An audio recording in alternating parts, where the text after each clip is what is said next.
Equity clients have been urged to seize business opportunities arising from challenges of current times.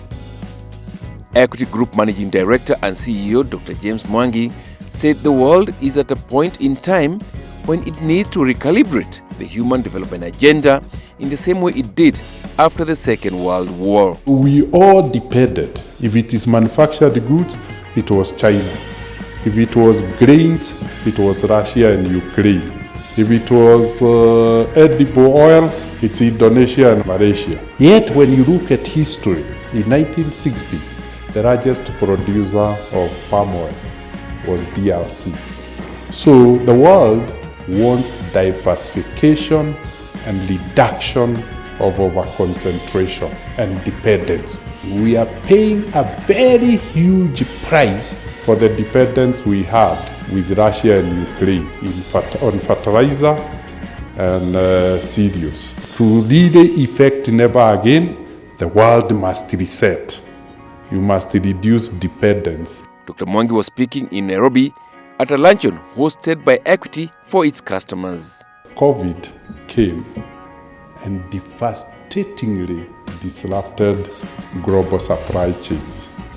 Those of us who believed in supply in time have realized anything outside your border is not guaranteed when you need it. This country, we could not get PPEs until we produced them locally. The Equity Group CEO said the world is facing a 1945 moment when the world was galvanized by the World War, prompting the establishment of the United Nations. Then they created UN and created the Security Council and gave permanent members, those who had the greatest stakes, 5 of them. Today, 77 years later, the framework they created is the framework we still obey. The worst part of it, Africa was not represented. And in all those equations, an entire continent of 54 countries out of 200 world countries doesn't have a seat on the UN Security Council as a permanent member.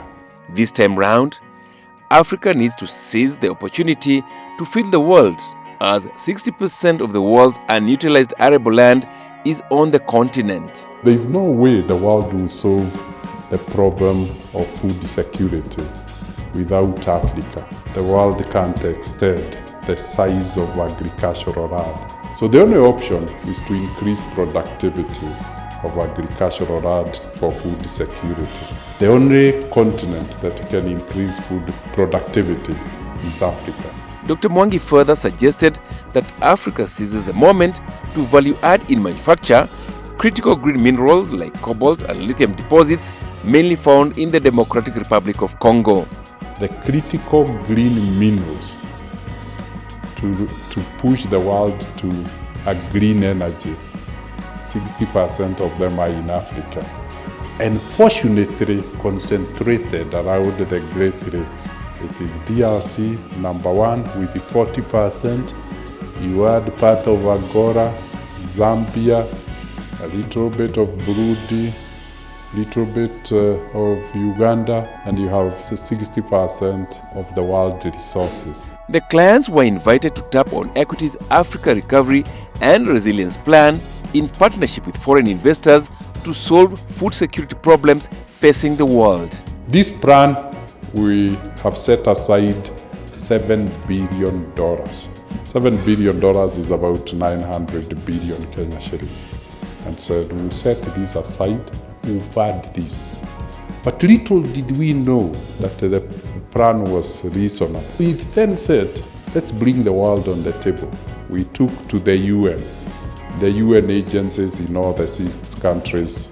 We said, let's sign into it and make the social aspect of the plan to be the sustainable development goals.